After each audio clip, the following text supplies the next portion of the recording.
नमस्कार, फिर से स्वागत है आपका गोल गुरु एकेडमी पे। और हम पढ़ रहे थे ज्योग्राफी लैब असिस्टेंट एग्जाम के लिए। तो आज अपन एक नया अध्याय शुरू करेंगे जिसका नाम है विश्व की जलवायु और जलवायु परिवर्तन। इसमें अपन जो मेन सिलेबस में अपना टॉपिक दिया हुआ है वह दिया हुआ है कि कोपेन द्वारा जो जलवायु वर्गीकरण किया गया था उसके बारे में अपने को पढ़ना है। कोपेन के अलावा थानफेड के द्वारा भी जलवायु वर्गीकरण दिया गया तथा वह भी महत्वपूर्ण है, पर अपने सिलेबस में सिर्फ क्योंकि कोपेन का ही दिया गया है इसीलिए अपन सिर्फ यहाँ कोपेन का जलवायु वर्गीकरण ही पढ़ेंगे। तो चलिए शुरू करते हैं। सबसे पहले अपन देखते हैं जलवायु शुरू करने से पहले मौसम क्या है।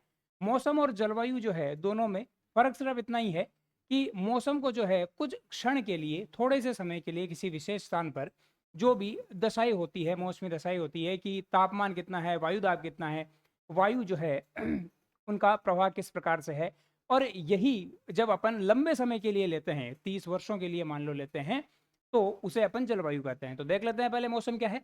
मौसम जो है किसी विशेष स्थान पर किसी विशेष क्षण में वायुमंडल की दशाओं को मौसम कहते हैं। वायुमंडल की दशाएं, जैसे वायुमंडल का तापमान क्या है, वायु दाब किस प्रकार का है, इन सभी दशाओं को अगर अपन क्षणिक समय के लिए चर्चा करते हैं तो उसे मौसम कहते हैं। और यदि इन्हीं मौसम को अपन लंबे समय के लिए, इस मौसम का यदि औसत निकाल के अपन चर्चा करें तो वह जलवायु कहलाती है। मौसम का लंबे समय तक का औसत जो है वह कहलाती है जलवायु। अगर अपन मौसम की बात करें तो मौसम के बारे में अपन बोल सकते हैं कि दिल्ली में आज गर्मी है, धूप है, बारिश आने वाली है, तो यह सब होंगे मौसम। और यदि अपन लंबे समय के लिए, लंबे समय को साधारणतया जो है 30 वर्ष माना जाता है, 30 वर्षों का औसत जो मौसमी घटनाएं हैं उनकी चर्चा करें तो वह होती है अपनी जलवायु। अब जलवायु का वर्गीकरण अपन देखेंगे। पहले अपन देखते हैं कि किस प्रकार जलवायु का वर्गीकरण किया जाता है, क्या क्या आधार है जिनके आधार पर जलवायु का वर्गीकरण किया जाता है, तथा कोपेन ने किस आधार पर अपने जलवायु का जो है वर्गीकरण किया था। तो पहला अगर आधार देखें तो है आनुभाविक वर्गीकरण, या इसे एम्पेरिकल क्लासिफिकेशन भी बोला जाता है। आनुभाविक वर्गीकरण, कोपेन ने जो अपना जलवायु वर्गीकरण दिया था वह आनुभाविक वर्गीकरण ही था। आनुभाविक शब्द से अपने को पता चल रहा है कि अनुभव के आधार पर जो जलवायु का वर्गीकरण दिया जाता है, ऑब्जर्वेशन के आधार पर जो भी विशेषताएं होती है जलवायु की, उसके आधार पर जब वर्गीकरण होता है तो उसे अपन आनुभाविक वर्गीकरण बोलते हैं।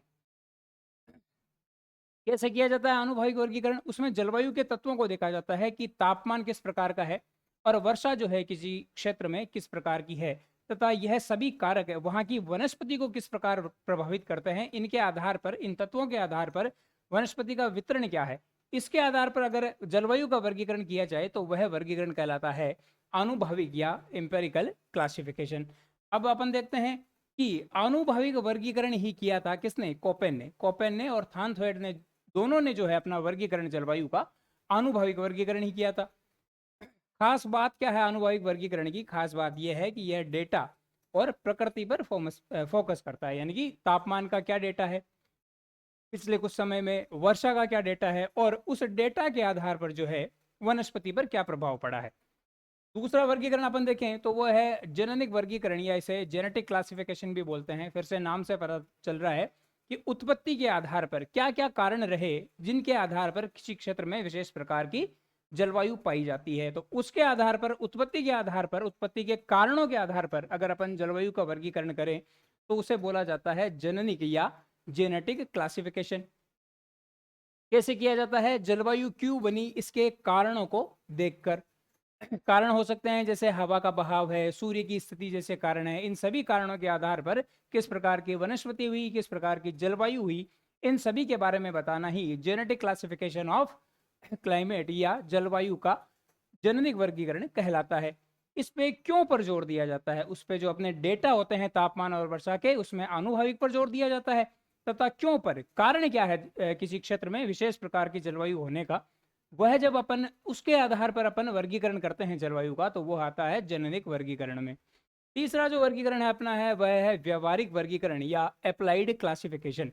इसमें अपन यह देखते हैं कि जलवायु पर, जलवायु का क्या प्रभाव पड़ता है किसी किन्हीं चीजों पे, किन्हीं वस्तुओं पे या किसी क्षेत्र पे, उसके आधार पर जब अपन वर्गीकरण करते हैं प्रभाव के आधार पर, तो वह वर्गीकरण अपना आता है व्यवहारिक वर्गीकरण, या जिसे अप्लाइड क्लासिफिकेशन भी बोला जाता है।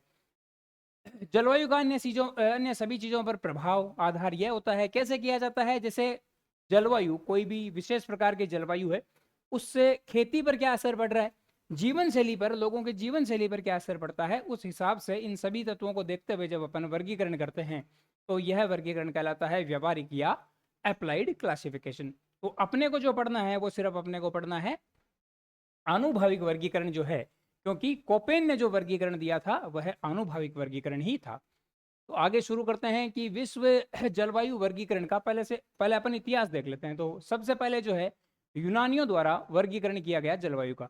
इन्होंने तापमान के आधार पर जलवायु वर्गीकरण किया और उसके आधार पर इन्होंने 3 भागों में बांटा जलवायु को। पहला है उष्णकटिबंधीय जलवायु, उसके बाद में समशीतोष्ण जलवायु और शीत कटिबंधीय जलवायु। तो सबसे पहले यूनानियों के द्वारा दिया गया, सिंपल सा दिया गया, तापमान के आधार पर अधिक तापमान है तो उष्णकटिबंधीय, तापमान थोड़ा कम होते ही समशीतोष्ण और तापमान के बहुत ज्यादा कम होने पर शीत कटिबंधीय जलवायु।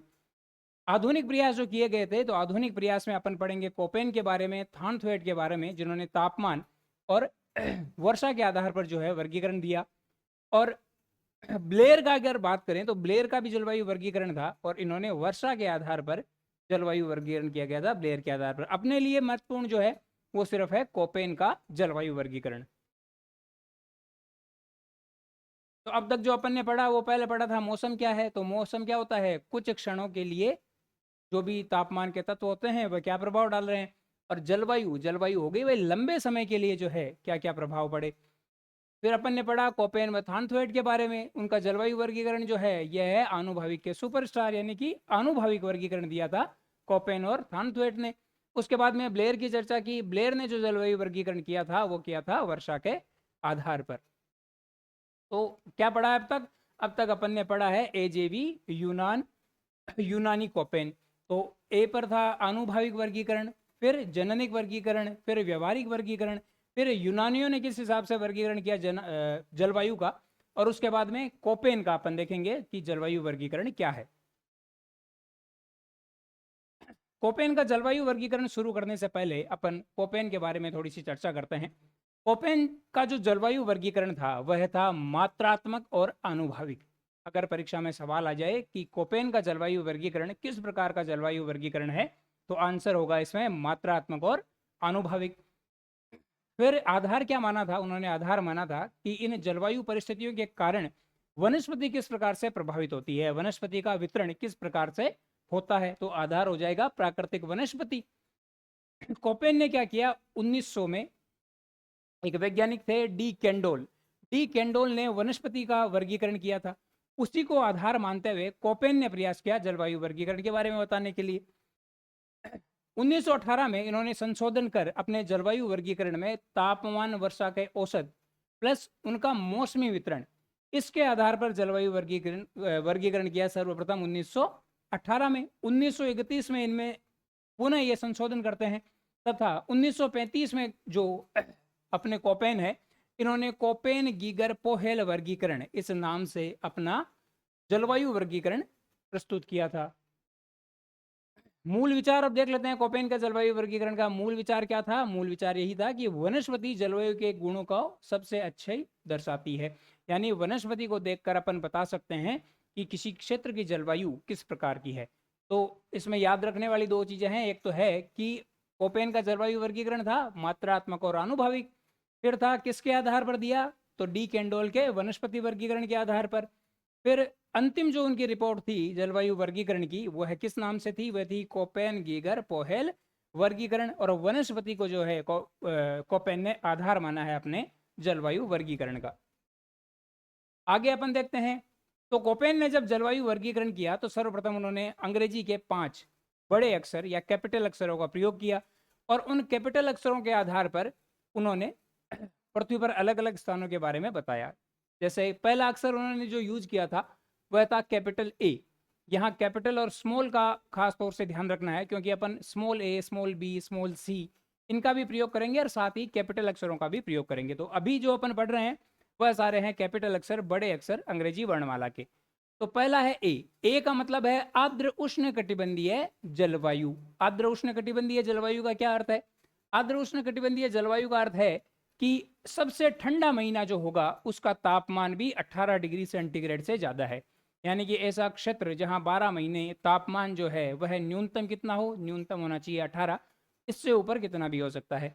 उदाहरण के लिए कौन सा क्षेत्र आ जाएगा, उष्णकटिबंधीय जंगल जो है यहाँ वर्ष भर तापमान 18 डिग्री सेंटीग्रेड से ऊपर बना रहता है। तो ए से अपने को सीधा याद आना चाहिए 18, 18 मतलब 18 डिग्री सेंटीग्रेड से ऊपर का जब तापमान है तो उस क्षेत्र को कहते हैं आर्द्र उष्णकटिबंधीय जलवायु, या उसके स्थान पर अपन लिख सकते हैं ए से अपने को सीधा मतलब समझना है आर्द्र उष्णकटिबंधीय जलवायु। अगला जो लेटर था वह था बी।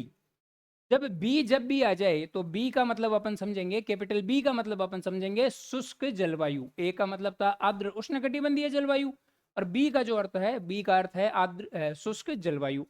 इसमें यह जो वर्गीकरण दिया था कोपेन ने, वो दिया था वाष्पीकरण और वर्षा के आधार पर। इस क्षेत्र में जो है वर्षा की मात्रा तो कम है लेकिन वाष्पीकरण जो है वह बहुत अधिक होता है, और उसी के आधार पर उसने एक नया लेटर बनाया कैपिटल बी, और कैपिटल बी का अर्थ हुआ यहाँ पे शुष्क जलवायु। इसमें कौन से क्षेत्र आ जाएंगे, रेगिस्तानी जितने भी क्षेत्र हैं वह बी के अंतर्गत आएंगे। तीसरा लेटर था कैपिटल सी, और कैपिटल सी के आधार पर उसने बताया आर्द्र शीतोष्ण कटिबंधीय जलवायु। आर्द्र शीतोष्ण कटिबंधीय जलवायु क्या है, इसमें सबसे गर्म महीना जो होगा उसका तापमान होता है 10 डिग्री सेंटीग्रेड से ज्यादा। अपन ने ए में देखा, उसमें जो है सबसे न्यूनतम तापमान था 18 डिग्री सेंटीग्रेड। यहाँ जो सबसे गर्म महीना है वह कितना है, 10 या उसके ऊपर। सबसे ठंडा महीना जो है उसका तापमान कितना है, ठंडे महीने का तापमान 0 से 18 के बीच में कुछ कुछ भी हो सकता है। गर्म महीने का तापमान जो होगा वह होगा 10 डिग्री सेंटीग्रेड से अधिक। यानी कि जब भी गर्मी का टाइम आएगा तब तापमान 10 डिग्री सेंटीग्रेड से कम नहीं हो रहा है, और सर्दियों के टाइम में जो टेम्परेचर होगा वह 0 से 18 के बीच में होगा। इसमें आ जाएगा मध्यम तापमान वाले क्षेत्र। तो 3 अपन ने लेटर पढ़े, ए, बी और सी। ए का क्या अर्थ था, ए का अर्थ था आर्द्र उष्णकटिबंधीय जलवायु। बी का क्या अर्थ था, बी का अर्थ था शुष्क जलवायु। सी का क्या अर्थ था, आर्द्र शीतोष्ण कटिबंधीय जलवायु। अगला लेटर अपने पास आएगा डी। डी का मतलब होगा अल्पतापीय जलवायु। जैसे जैसे अपने लेटर जो हैं वो बढ़ते जा रहे हैं आगे, तापमान कम होता जा रहा है। ए में सबसे अधिक था, फिर बी जो है, बी में वाष्पीकरण और वर्षा की अपन ने चर्चा की। सी में तापमान फिर कम हुआ, डी में तापमान और कम हो जाएगा। सबसे गर्म महीना 10 डिग्री सेंटीग्रेड से ज़्यादा, और ठंडा महीना 0 डिग्री या उससे भी कम। सबसे ठंडे महीने का तापमान जो होगा 0 डिग्री से अधिक नहीं होगा, या तो 0 डिग्री या 0 डिग्री से जितना भी कम है। ठंडे जंगल जो हैं, ठंडे क्षेत्र जो हैं वह आएंगे अपने डी या अल्पतापीय जलवायु में। जैसे जैसे लेटर आगे बढ़ रहा है वैसे वैसे तापमान कम हो रहा है। फिर अगला आएगा ई को अपन बोलते हैं ध्रुवीय जलवायु। ध्रुवीय क्षेत्रों में जो जलवायु की परिस्थितियां होती है उसके आधार पर कोपेन ने जो है ई लेटर दिया, और ई का अर्थ है यहाँ ध्रुवीय जलवायु। सबसे गर्म महीना 10 डिग्री से भी कम। जब इस क्षेत्र में क्या होता है, वर्ष भर टेम्परेचर 10 डिग्री से अधिक नहीं होगा। और उदाहरण के लिए ध्रुवीय बर्फीले क्षेत्र इस क्षेत्र के अंतर्गत आते हैं। तो 5 लेटर अपन ने पढ़े हैं, ए, बी, सी, डी और ई। चलिए आगे देखते हैं। अब अगर अपन देखें तो ए, सी, डी और ई, इनको लिया है अपन ने तापमान के आधार पर। इन सभी में अपन तापमान की चर्चा कर रहे थे। ए में तापमान सबसे अधिक, सी में ए से कम, फिर डी में सी से कम, फिर ई में डी से कम। और अगर अपन बी की यहाँ बात करें तो बी का जो वर्गीकरण किया था वह किस आधार पर किया था, वह किया था वाष्पीकरण और वर्षा की मात्रा के आधार पर। बी में क्या हो रहा था, बी में बताया गया था कि वाष्पीकरण तो अधिक हो रहा है लेकिन इस क्षेत्र में वर्षा कम होती है।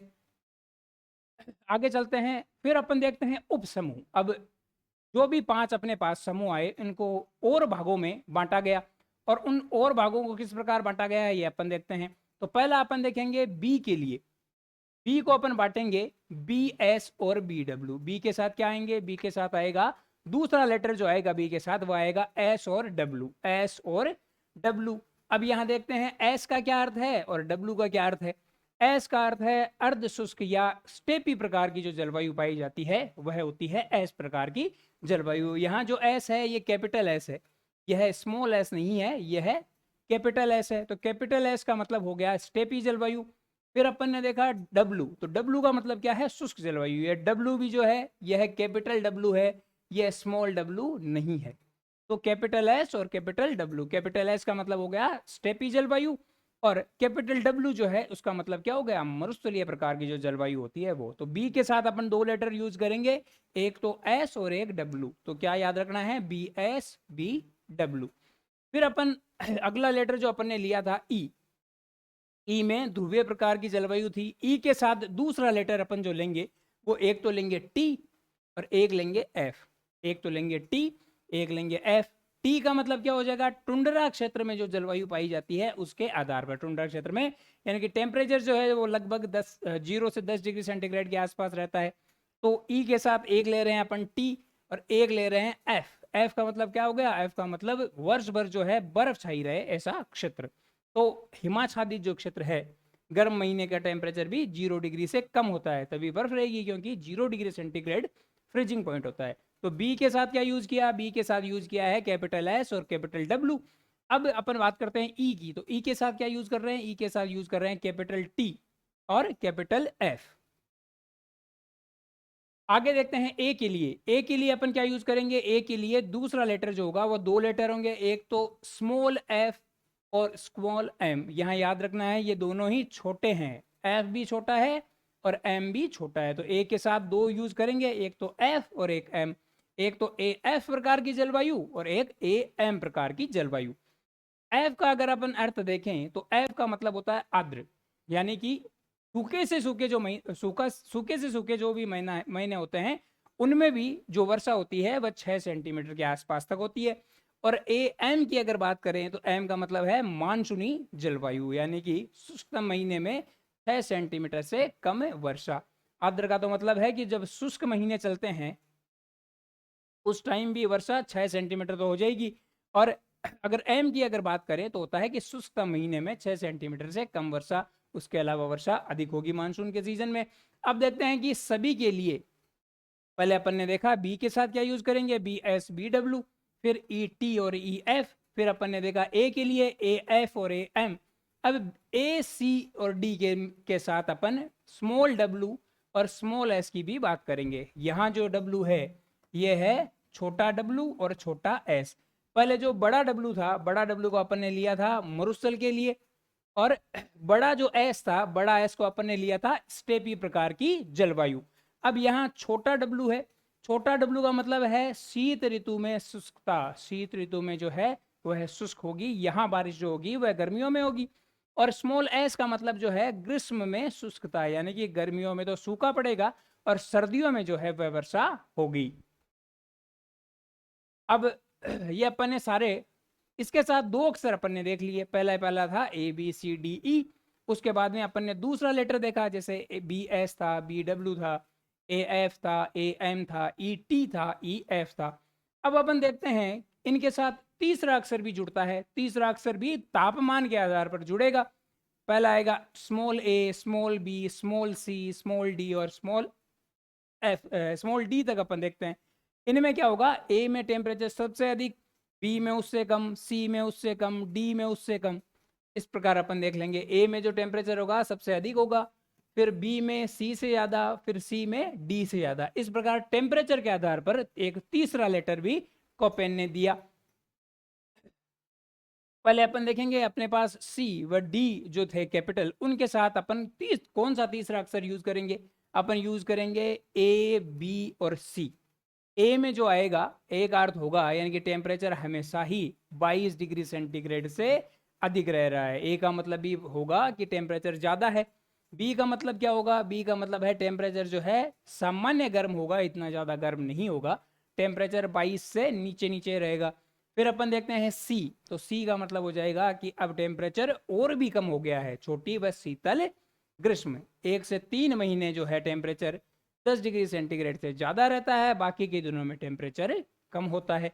अब अपन देखते हैं डी के लिए क्या यूज करेंगे। तो सी व डी के लिए अपन सी व डी के साथ तीसरा लेटर अपन यूज कर रहे हैं ए बी सी, छोटे।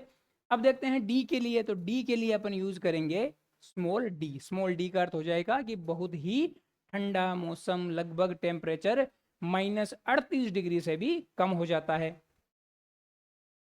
अगला बी के साथ अपन तीसरा लेटर यूज करेंगे। एक तो यूज करेंगे छोटा एच और छोटा के। छोटे एच का अर्थ हो जाएगा गर्म व शुष्क सालाना औसत जो है 18 डिग्री सेंटीग्रेड से ज्यादा तापमान, और के का अर्थ अपन लेंगे कम तापमान के लिए ठंडा और शुष्क, दोनों ही शुष्क हैं, लेकिन एच जो है वह है गर्म और शुष्क। सीधा याद रह जाएगा, एच का मतलब हॉट, इसका मतलब गर्म है और शुष्क है ही। अब के से अपन लेते हैं तो के का मतलब हो जाएगा ठंडा और शुष्क। वैसे ठंडे को अपन क्या बोलते हैं, कोल्ड बोलते हैं, तो इस कोल्ड को सी से स्टार्ट नहीं करके याद रखना है भाई, अपन के से स्टार्ट कर रहे हैं। तो एच से हॉट हो गया गर्म और शुष्क, और के से हो गया ठंडा और शुष्क। अब जब एन आ जाए तो एन का अर्थ होगा, एन का अर्थ कोपेन ने बताया कि साल भर कोहरा, अगर साल भर कोहरे की स्थिति रहती है तो उस जलवायु के साथ अपन छोटे एन का भी प्रयोग करेंगे। अब इसको संक्षेप में फिर से देख लेते हैं। तो क्या हो गया, सबसे पहले उसने मूल जो समूह थे वो थे 5, कौन कौन से थे, ए बी सी डी और ई। 4 को उसने तापमान के आधार पर बांटा, और एक को जो बांटा था वो बांटा था वाष्पीकरण और वर्षा की मात्रा के आधार पर। बी को जो बांटा था वह बांटा था वाष्पीकरण और वर्षा की मात्रा के आधार पर। बी में जो है वाष्पीकरण अधिक था और वर्षा कम थी।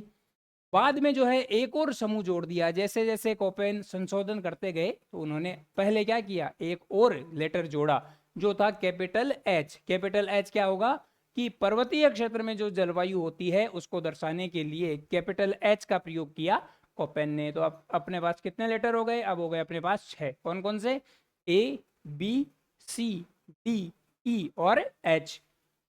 अब टोटल जो कोपेन के जलवायु वर्गीकरण में उप समूह थे वो कितने हो गए, वो टोटल उप समूह थे 13, और उन उप समूह को भी फिर से वर्गीकृत करके टोटल गौण प्रकार के 25 प्रकार के जो है समूह अपन देखेंगे।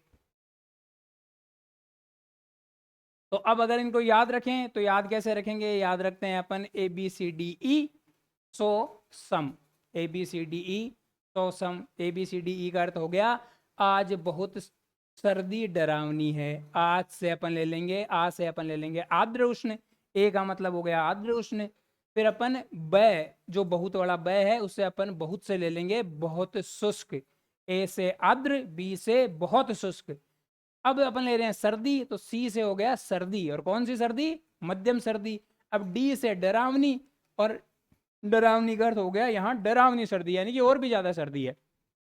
और फिर ई का मतलब जो अपन ले लेंगे एकदम बर्फीली। तो कैसे याद रखेंगे, ए बी सी डी ई है, टेम्परेचर को कम करते जाएंगे, कैसे कम करते जाएंगे, आज बहुत सर्दी डरावनी है, ए से आर्द्र, बी से बहुत शुष्क, सी से अपन क्या लेंगे, सी से लेंगे सर्दी है मध्यम सर्दी, डी से डरावनी सर्दी है, और ई का मतलब क्या हो गया, ई का मतलब हो जाएगा बर्फीली जलवायु।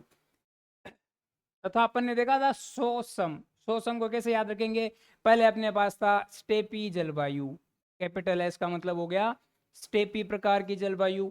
फिर था ए का मतलब, ए का कैपिटल ए का अर्थ क्या ले लिया, आर्द्रिया गर्म था, ए के साथ अपन यूज करेंगे एफ और एम। फिर अपन देखते हैं डब्लू, कैपिटल डब्लू का अर्थ जो होगा वह होगा मरुस्थल शुष्क शीत। फिर स्मॉल एस का मतलब था क्या था, स्मॉल एस का मतलब था ग्रीष्म शुष्क और मानसून। एम एफ का हो जाएगा हिम, टी के लिए टुंड्रा, और एन जो हो जाएगा वर्ष भर कोहरे के लिए हो जाएगा। तो अपन ने जितना भी अब तक पढ़ा उसको अपन ने यहाँ एक पेज में समेट दिया है। आप भी इसी प्रकार के नोट्स बनाएं कि जैसे ही अपने 10 से 15 पेज होते हैं तो उनको जैसे ही आप 5-6 बार 10 बार 12 बार पढ़ोगे तो अपने आप नोट्स को शॉर्ट करने की जो ट्रिक है आपके पास आ जाएगी। तो हर 10-12-15 पेज के बाद में आप प्रयास करें कि उन सभी पेजेस को आप एक पेज में समेट सको, ताकि रिवीजन जो है अपने लिए बहुत ही आसान हो जाए।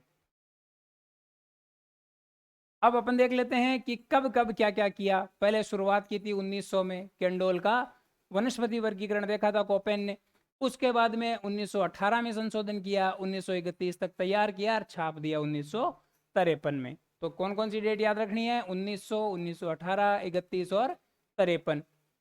कोपेन का सफर था 1900 से 1953 तक। अब कोपेन का जो फोकस था वो किस पे था, कोपेन ने वनस्पति की बात कही, तापमान की बात कही और वर्षा की बात कही। तो आधार क्या हो गया, आधार हो गया वनस्पति, मेन तो वनस्पति था, उसके साथ तापमान और वर्षा की भी बात करी थी कोपेन ने। बी जो है, बी अलग था, कैसे था बी अलग, क्योंकि बी में अपन बात कर रहे थे वाष्पीकरण और वर्षा की, यानी कि बी वाले क्षेत्र में वाष्पीकरण अधिक है तथा वर्षा की मात्रा कम है। एच की बात करें तो एच जो है इसने बाद में जोड़ा था। पर्वतीय क्षेत्र में जो जलवायु पाई जाती है उसके लिए कोपेन ने अपने जलवायु वर्गीकरण में एक और लेटर कैपिटल एच जोड़ा था। अब देख लेते हैं कि कोपेन के जलवायु वर्गीकरण की विशेषताएं क्या क्या है। कोपेन के जलवायु वर्गीकरण की विशेषताएं हैं, पहले तो इसने 5 समूह में बांट दिया। आधार था तापमान, वर्षा, प्राकृतिक वनस्पति। उप समूह मौसमी वर्षा और तापमान के आधार पर। विस्तार पूरी दुनिया में अलग अलग क्षेत्रों में। पूरी जो वर्ल्ड मैप पर अपन आगे देखेंगे कि किस प्रकार कोपेन ने अपने जलवायु वर्गीकरण को दर्शाया। अब अपन फिर से शुरू करते हैं। अब अपन ए प्रकार की जलवायु की बात करेंगे, उसको उप समूह में बांटेंगे और देखेंगे कि किस प्रकार की जलवायु विश्व के कौन से क्षेत्र में पाई जाती है। एक अर्थ क्या था? एक अर्थ था कि आर्द्र उष्णकटिबंधीय जलवायु। आर्द्र उष्णकटिबंधीय जलवायु का अर्थ क्या हो जाएगा? इसका अर्थ हो जाएगा ए। इसे मेगाथर्म भी बोला जाता है। क्या होता है ये? मेगाथर्म भी होता है। इसकी विशेषताएं क्या है? ए से मतलब जब भी ए दिमाग में आए तो पहली बात ये याद रखनी है कि बात कर रहा है कि आर्द्र की बात कर रहा है और टेम्परेचर जो होगा वह भी थोड़ा ज्यादा होगा। साल भर गर्म होता है। टेम्परेचर वर्ष भर कितना होता है? 27 डिग्री के आसपास तक होता है। ठंडा मौसम नहीं होता। मेन जो ए होगा वह विषुवत रेखा के आसपास होगा, तो यहाँ टेम्परेचर वर्ष भर 27 डिग्री तो बना ही रहता है। और सर्दियां यहाँ बहुत ही कम होती है, न के बराबर होती है, ठंड होती ही नहीं है इस क्षेत्र में। दैनिक तापांतर अगर अपन देखें तो दैनिक तापांतर भी बहुत कम होता है, लगभग 1 से 2 डिग्री के आसपास। आपको ज्यादातर 1 डिग्री के आसपास ही तापांतर मिलेगा। तो ए से अपन ने देखा मेगाथर्म, या इसे आर्द्र उष्णकटिबंधीय जलवायु भी बोलते हैं। टेम्परेचर हमेशा 27 डिग्री सेंटीग्रेड से अधिक बना रहता है। तापांतर 1 से 2 डिग्री के आसपास होगा और ठंड इस क्षेत्र में नहीं होती है। अब इसको बांटते हैं उप समूह में। उप समूह में पहला अपन लेंगे एफ। तो अब ये को ए एफ हो गया। ए एफ का अर्थ क्या हो जाएगा? ए एफ का अर्थ हो जाएगा उष्णकटिबंधीय वर्षा वन। एफ अपन ने लिया था वर्षा से संबंधित, अब मतलब उष्णकटिबंध तो है ही, उसके साथ में वर्षा वन वाली जलवायु अपन देखेंगे, या इसे विषुवतीय जलवायु भी बोला जाता है। तो यह क्या होगा? ए आता ही ये याद रखना है कि टेम्परेचर तो हमेशा कितना रहेगा? 27 डिग्री सेंटीग्रेड के आसपास तक औसत रहेगा। तापांतर जो है, तापांतर 5 डिग्री सेंटीग्रेड से भी कम होगा। ए वाले में तापांतर भी कम होता है। वर्षा अगर देखें तो एफ अगर ले लिया तो अपने को ये सोचना है कि बारिश बहुत अधिक होगी। तो बहुत अधिक कितनी हो गई? यहाँ बारिश साल भर 150 सेंटीमीटर के आसपास तक होती है। वनस्पति, क्योंकि बारिश अधिक हो रही है तो वनस्पति किस प्रकार की पाई जाएगी? वनस्पति सेल्वा या सदाबहार वनस्पति यहाँ पाई जाएगी। तो एएफ में अगर सवाल आ जाए कि एएफ जलवायु जो कोपेन की जलवायु है उसमें किस प्रकार की जलवायु पाई जाती है, तो सेल्वा प्रकार की जलवायु पाई जाती है एएफ जलवायु में।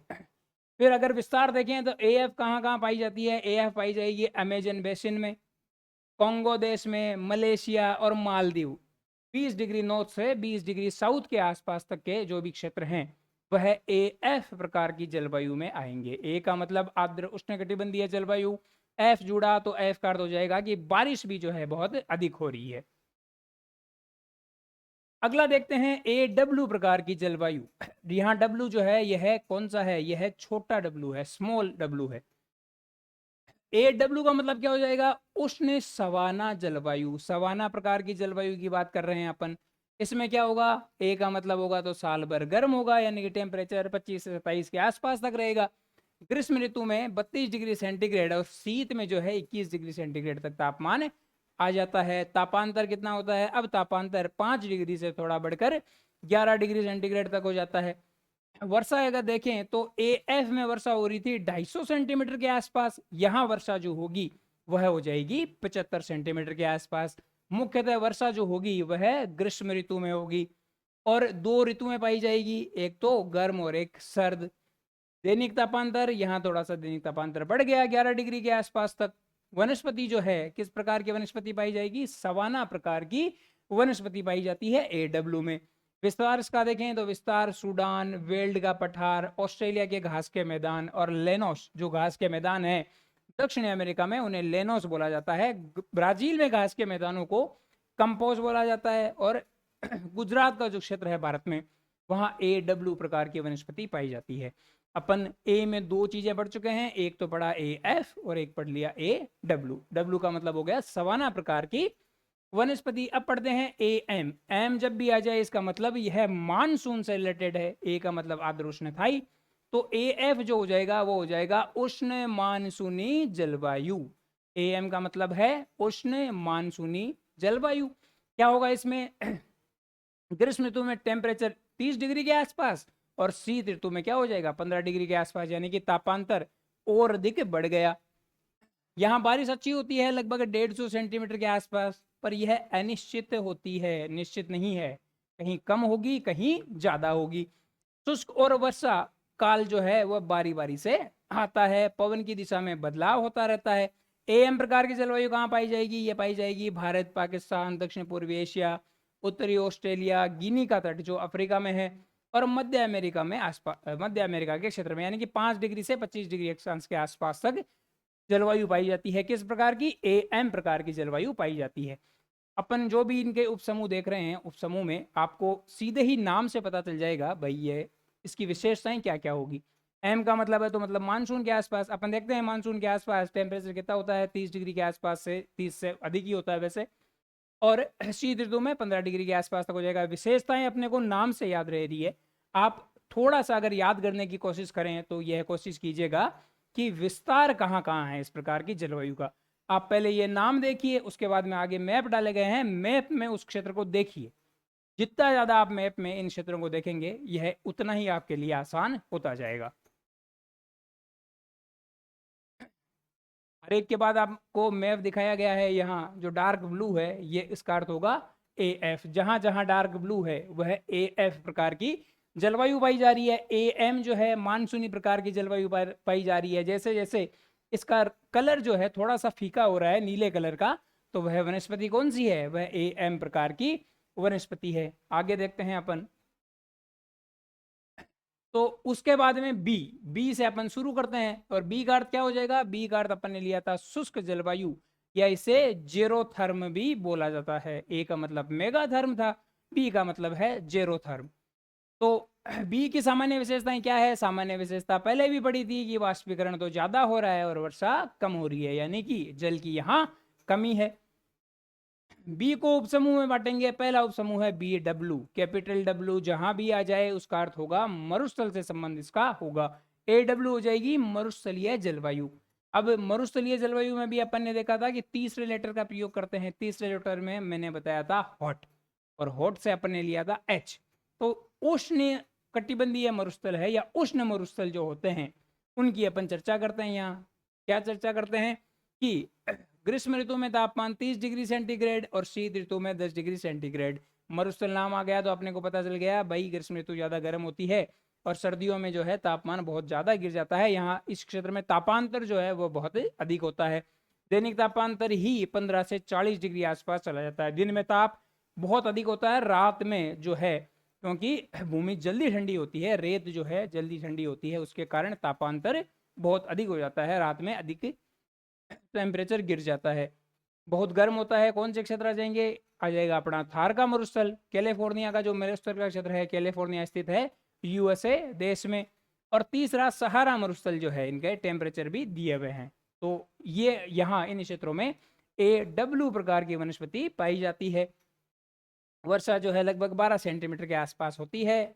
और विस्तार यदि अपन देखें, शुष्कता के कारण क्या है? अवतलन अपन ने देखा था कि यहाँ पर वायु जो है जो विषुवत रेखा से वायु ऊपर उठती है संवहन की क्रिया के द्वारा, इस क्षेत्र में वापस उसका अवतलन होता है, यही इसका शुष्कता का कारण है। प्रति चक्रवात की स्थिति होती है। ठंडी जलधाराएं इस क्षेत्र में होती है। ठंडी जलधाराएं कहाँ होती है? महाद्वीपों के पश्चिमी भागों में अपने को ठंडी जलधाराएं देखने को मिलती है। विस्तार अगर देखें बीडब्ल्यू प्रकार का, तो मरुस्थल के जितने भी क्षेत्र हैं विश्व में वहां बीडब्ल्यू प्रकार की जलवायु पाई जाती है। अगला देखते हैं अपन, बी का दूसरा रूप है बी डब्ल्यू के। के जब अपन ले रहे थे, के को याद रखना था अपने को कोल्ड से। कोल्ड तो वैसे सी से स्टार्ट होता है, पर कोल्ड को यहाँ अपन के से स्टार्ट कर रहे हैं। तो के का मतलब क्या हो गया? के का मतलब हो गया भाई सर्दी है बहुत ज्यादा। बी का मतलब शुष्कस्थायी, डब्ल्यू का मतलब मरुस्थलस्थायी, और के का मतलब शीत हो गया, यानी कि यह शीत मरुस्थल है। यहाँ अत्यधिक ठंड होने के कारण मरुस्थल की स्थिति बन रही है। दोपहर टेम्परेचर 38 डिग्री सेंटीग्रेड के आसपास। रात को जो है यह हिमांक से नीचे चला जाता है। यहाँ तापांतर और भी अधिक पाया जाता है। 50 डिग्री सेंटीग्रेड के आसपास तक यहाँ तापांतर होता है। वार्षिक तापांतर यहाँ कम होता है। वर्षा वही 12 डिग्री सेंटीग्रेड से भी कम होती है। कारण जो देखें तो आंतरिक स्थिति और पहाड़ों से घिरा होने के कारण अपना जो गोबी का मरुस्थल है चीन में, वो आता है BWK में। तिब्बत आ गया, मंगोलिया आ गया, तुर्किस्तान, रोकी पठार है, पेटागोनिया का पठार है, यह सभी क्षेत्र BWK जलवायु में आएंगे। अब अगला देखते हैं BS प्रकार की जलवायु। BS प्रकार की जलवायु क्या होगी? यहां आ रहा है अपने पास कैपिटल S। कैपिटल S का अर्थ क्या होता है? कैपिटल S का अर्थ होता है स्टेपी प्रकार की जलवायु। तो शुष्क स्टेपी प्रकार की जलवायु, तापमान में विषमता, तापांतर जो होता है वह 15 डिग्री सेंटीग्रेड के आसपास, वर्षा थोड़ी सी अधिक हो रही है। कौन से क्षेत्र हैं? मध्य एशिया, ऑस्ट्रेलिया, ये सब क्षेत्र आ जाते हैं BS में। मेनली आपको नाम याद रखना है और इस नाम से क्या नाम बन रहा है। जैसे B का मतलब हो गया शुष्क, S से हो गया स्टेपी, तो BS क्या हो जाएगा? ये हो जाएगी यानी कि शुष्क स्टेपी प्रकार की जलवायु यहाँ पाई जाती है। नाम से ही आपको थोड़ा थोड़ा आइडिया हो जाएगा कि इसकी विशेषताएं क्या है और यह कौन कौन से क्षेत्र में पाए जाते हैं। क्षेत्रों को देखने के लिए मैप में जाएं और मैप को जो है आप बार बार अध्ययन करें, तभी आप याद रख पाएंगे। फिर से जो है ये मैप दर्शाया गया है, हर एक जलवायु के बारे में यहाँ कलर से उसको दर्शाया गया है और फिर अपने मैप पे, विश्व मैप पे दर्शाया गया है कि किस प्रकार की कोपेन की किस प्रकार की जलवायु वर्ल्ड मैप में कहाँ पाई जाती है। अब इसे सी का अपन प्रयोग करते हैं और सी को भागों में बांटते हैं। सी का मतलब हो गया मेसोथर्म, अब टेम्परेचर और भी कम हो गया है तो सी का हो जाएगा आर्द्र शीतोष्ण कटिबंधीय जलवायु।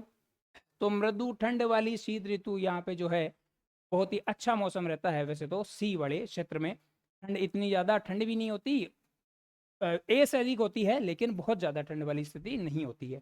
उपसमूह की बात करें तो पहला ले लिया CF। एफ जहां भी आ जाएगा तो एफ का अपन ने क्या लिया था? एफ का लिया था कि अब जो है वह बारिश अच्छी होगी।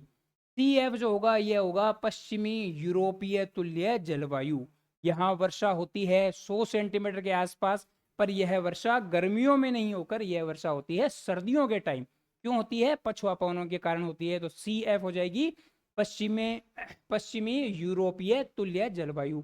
शीत ऋतु में टेम्परेचर 5 डिग्री सेंटीग्रेड और ग्रीष्म ऋतु में 15 के आसपास। वर्षा जो होती है 100 सेंटीमीटर होती है लेकिन शीत ऋतु में अधिक और ग्रीष्म ऋतु में कम। समुद्री प्रभाव पछुआ पवनों के कारण कौन से क्षेत्र आ जाएंगे? पश्चिमी यूरोप, ब्रिटिश कोलंबिया, दक्षिणी चिली, न्यूजीलैंड और तस्मानिया। तस्मानिया जो है ऑस्ट्रेलिया महाद्वीप में आता है। अब देखते हैं CW। CF का तो मतलब था यूरोपीय समतुल्य जलवायु, पश्चिमी यूरोपीय समतुल्य जलवायु, और CW का अर्थ हो जाएगा चीन तुल्य जलवायु। वहां सर्दियों में बारिश हो रही थी, यहाँ गर्मियों में बारिश होगी। 26 डिग्री सेंटीग्रेड तापमान, शीत ऋतु में 13 डिग्री के आसपास, वही 100 सेंटीमीटर वर्षा, पर यह वर्षा हो रही है ग्रीष्म ऋतु में। कौन से क्षेत्र? चीन, दक्षिण पूर्वी अमेरिका, ब्राजील, उरुग्वे, अफ्रीका और ऑस्ट्रेलिया का दक्षिणी पूर्वी क्षेत्र। अगला है CS। CS का अर्थ हो जाएगा भूमध्य सागरीय जलवायु। आपके प्रश्न आएगा CS प्रकार की जलवायु कौन सी जलवायु है कोपेन के अनुसार? तो आपको क्या करना है? CS का अर्थ हो जाएगा भूमध्य सागरीय जलवायु। क्या होती है? टेम्परेचर 20 से 27 के आसपास तक होता है, वर्षा 40 से 75 के आसपास तक होती है। क्षेत्र जो हो जाएगा भूमध्य सागर तट, मध्य कैलिफोर्निया, मध्य चिली, दक्षिणी अफ्रीका, न्यूजीलैंड का उत्तरी भाग, ऑस्ट्रेलिया का दक्षिणी पश्चिमी भाग। तो CS क्या हो गया? CS हो गया भूमध्य सागरीय जलवायु। अपना जो पेपर है उसमें उम्मीद यही है कि जो प्रश्न पूछा जाएगा वो सीधा सीधा ही पूछा जाएगा कि भाई CS प्रकार की जलवायु किस प्रकार की होती है। तो अपन CS का नाम सुनते ही अपन बोल देंगे यह भूमध्य सागरीय जलवायु है। अब डी का अर्थ अपन लेते हैं माइक्रोथर्म, या इसको बोलते हैं अल्पतापीय जलवायु। डी हो जाएगी माइक्रोथर्म या अल्पतापीय जलवायु। दो भागों में बांटते हैं, DF और DW। DF का अर्थ हो जाएगा शांत पूर्वी तटीय क्षेत्र। कौन से क्षेत्र आ जाएंगे इसमें? जापान और कोरिया वाला। और DF, F आते DW। DW क्या हो जाएगा? DW का मतलब हो जाएगा टेगा वनस्पति या टेगा जलवायु। जो है टेगा क्षेत्र में जो जलवायु पाई जाती है वह होती है DW प्रकार की जलवायु। कहाँ कहाँ? उत्तरी अमेरिका में, अलास्का और न्यू फाउंडलैंड अपन ने देखा था, जहाँ गर्म और ठंडी जलधाराएं आपस में मिलती है। इसके अलावा यूरोप है, नॉर्वे और कामचटका वाला क्षेत्र 45 से 65 डिग्री अक्षांश के आसपास तक। अब अगला लेते हैं ई को होता है हेकिस्टोथर्म। ई जो आता है, ई का अर्थ होता है हेकिस्टोथर्म, ध्रुवीय प्रकार की जलवायु। दो भागों में बांटेंगे, ई टी और ई एफ। ई टी से ले लेंगे, टी से टुंड्रा, और एफ से ले लेंगे हिमाच्छादित जलवायु। और एच में अपन लेते हैं बाद में जो जोड़ा गया था कोपेन के द्वारा संशोधन कर अपने जलवायु वर्गीकरण में, पर्वतीय क्षेत्रों में जो जलवायु पाई जाती है उसे एच के द्वारा दर्शाएंगे। तो यहाँ अपना जो टॉपिक है वह कोपेन का जलवायु वर्गीकरण टॉपिक जो है वो यहाँ समाप्त होता है। फिर से इसको नोट्स को जो है अपन कंसाइज करने की ट्राई करते हैं, क्योंकि सारा अपन एक साथ नहीं पढ़ सकते, इसलिए जैसे ही आप टॉपिक पहले पढ़ें, ट्राई करें कि उस टॉपिक को कम से कम 10 बार जब आप पढ़ लें, फिर नोट्स को आप छोटे बनाने का प्रयास करें। तो कैसे बनाते हैं, पहले अपन ने देखा था ए में अपन ने कैसे बांटा था उपसमूह में, उपसमूह था A F A W A M, forest wet monsoon, A F A W A M forest wet monsoon. फिर देखा था बी को 3 भागों में बांटा, बी डब्ल्यू, बी डी और B S, warm dry steppes. फिर सी था एफ डब्ल्यू एस, कौन कौन सा था, C F C W C S. फिर था डी में क्या था, डी को 2 भागों में बांटा था, एफ और डब्ल्यू के साथ, कैपिटल एफ और कैपिटल डब्ल्यू के साथ, डी एफ और डी डब्ल्यू। फिर था ई, 2 लिया था ई के साथ में, एक तो टुंड्रा और दूसरा कौन सा था, हिमाच्छादित ई एफ प्रकार की जलवायु। अब इनको याद रखने के लिए ए जहां भी आएगा उसका अर्थ है कि लगभग 0 से 25 डिग्री अक्षांश के आसपास तक, बी हो जाएगा 15 से 40, फिर सी हो जाएगा 25 से 60, डी हो जाएगा 45 से 65 और ई हो जाएगा 60 डिग्री से ऊपर वाला क्षेत्र। और एच जहां भी आ जाएगा उसका अर्थ होगा कि पर्वतीय क्षेत्र की जलवायु की बात कर रहे हैं, ऊंचाई वाले क्षेत्रों की जलवायु की बात की जा रही है। फिर से मैप में सारी जलवायु को अपन ने यहाँ दर्शाया है। इसी के साथ ये अपना जो टॉपिक है कोपेन का जलवायु वर्गीकरण वह यहाँ समाप्त होता है। आगे अपन देखेंगे क्लाइमेट चेंज के बारे में, जलवायु परिवर्तन के बारे में। उम्मीद है आपको जो भी आज समझाया गया होगा वह समझ में आया होगा। ये मैं गारंटी के साथ कह सकता हूँ कि कोपेन का जो जलवायु वर्गीकरण है इससे बाहर कोई भी सवाल नहीं आएगा। आप बार बार इसको पढ़ें, और जैसे ही टेस्ट अपलोड कर दिए जाते हैं चैनल पे, तो आप टेस्ट जरूर दें। बहुत बहुत धन्यवाद आपका। जय हिंद, जय भारत।